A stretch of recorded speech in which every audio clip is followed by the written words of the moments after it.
Nobody cares. What a way to start a video.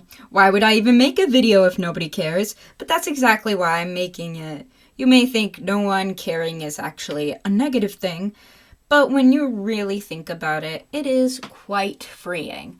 So I'm going to explain why nobody caring is a good thing, and let's get into it.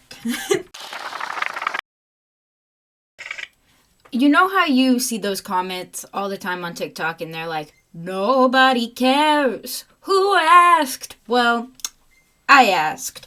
Well, not really, but you asked me? No, that's not right either. Anyway, I'm telling you, those hate comments, they're not even really hate comments. They should push you. They're like, nobody cares, and that's a good thing. And I have some tips and tricks of why I think this, and I'm explaining it more in depth now. I've spent the majority of my life in therapy, starting from like age 11, maybe even earlier. I don't remember much of my childhood. I've had severe social anxiety, like, since I was born. That actually turned out to be autism, but that's another story of how women don't get diagnosed with autism and mainly just social anxiety disorder until they're an adult and can't keep a job. Anyway, that's not the point of the story. Our main focus in therapy was always, no one really cares, which is crazy to think about, that's what I was learning at a young age, that nobody really cares. But the thing is, growing up constantly, I felt like everyone was looking at me and talking about me. And to be fair, they probably were, as I talked to myself and constantly picked my skin and chew on my hoodie strings. I'm kind of an interesting person when I'm out and about. However, the thing is, they will probably forget about me in the next day or so. There are 8.2 million people on the earth right now, and they aren't going to remember a passerby they saw for like 2 seconds be a little weird. What used to be one of my biggest anxiety triggers was going into a grocery store by myself, or no, like any store really. I was scared of checking out and having my card decline, or calculating the prices wrong, or having to count the money in front of them, because it's so stressful. However, if any of those things did happen, we are just one customer, and the cashier has probably seen so many people. They are counting down the minutes until they get off work so they can go home and watch Netflix like everybody else. Most people are just counting down the time to get home. When I worked in customer service, I was more scared of the customers than they were of me. I hope that helps you too. Realize that nobody is caring about you being awkward or weird. People are inherently self-obsessed. They're always thinking about themselves, like, people are looking at me, how can I make people like me? Or people are just naturally like that. We've been like that since the start. This nobody care mindset applies even more to the internet. You may think I'm crazy for saying that when there's a constant controversy after controversy. You can't go on the internet without seeing, guess what this person does, or an expose. And like many people, I eat that stuff up. I do watch all of those.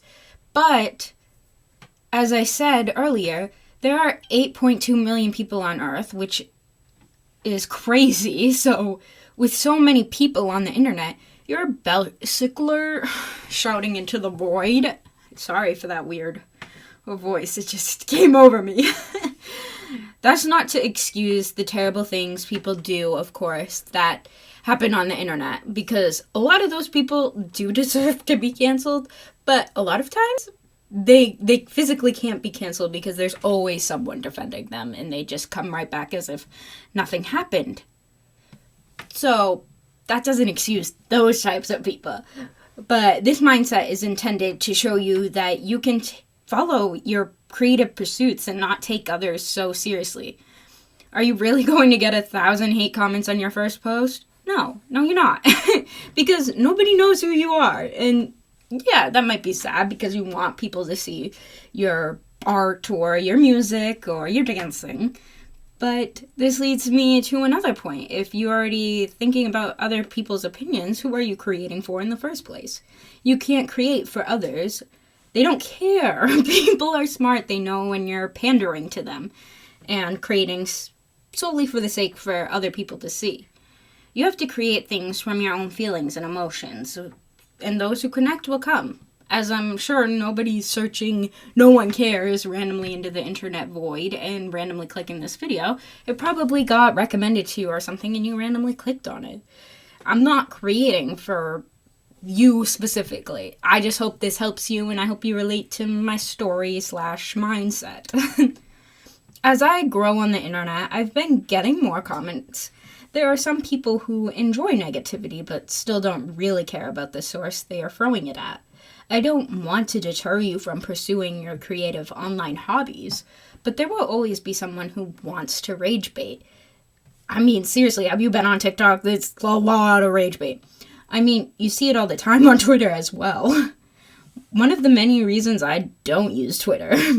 But people like to do that everywhere, and they exist everywhere.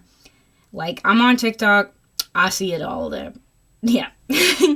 I recently experienced a negative comment, though I am autistic, so I didn't particularly notice it was a negative comment, so I guess that's a tiny plus side of being autistic, though there's very little.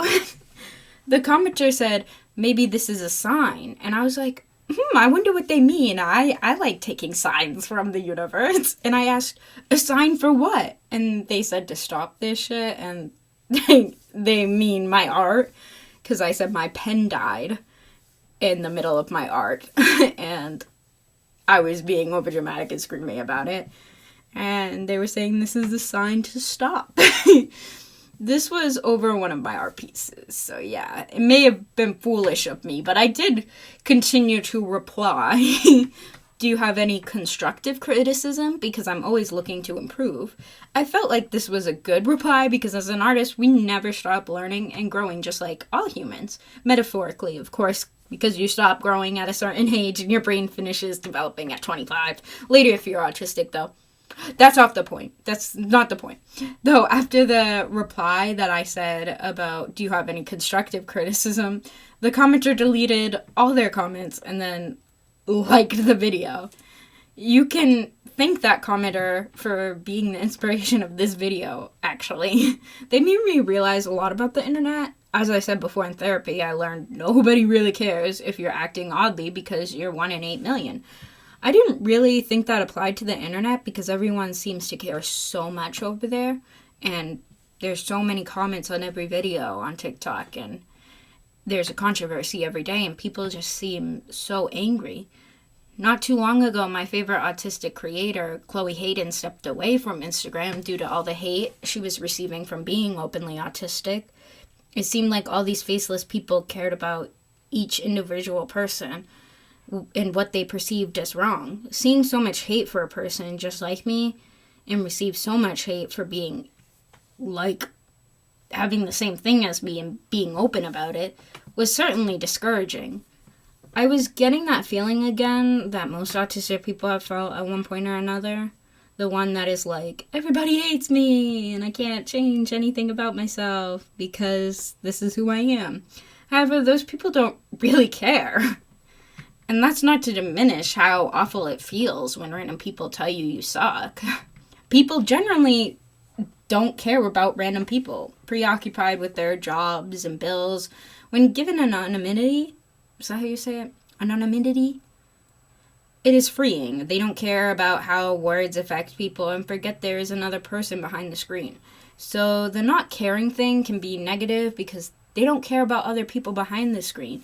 You're just a way to blow off steam about their regular life, and they see you as annoying, and since you're not in front of their face, they can let out steam of their job or the current state of the world, and they can take it out on you because they can't take it on the people they're actually mad at.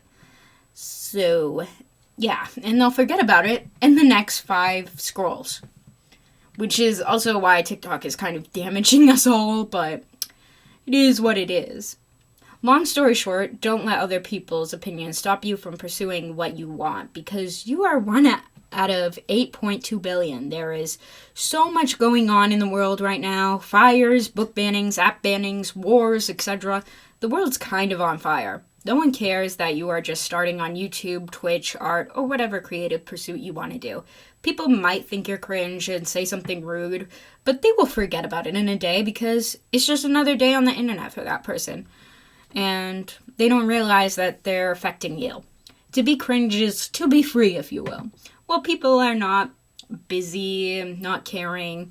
You are busy growing as a creative and a person. If you accept the fact people don't care, it is easier to grow and easier to leave the house, honestly. You can leave that anxiety behind. After your talent grows, people may even begin to care. Though that doesn't really matter. You need to care to make the stuff great. Learn and be creative for yourself. Once they see your own love, then they will care. So goodbye, everyone, and most importantly, everybody, stay weird.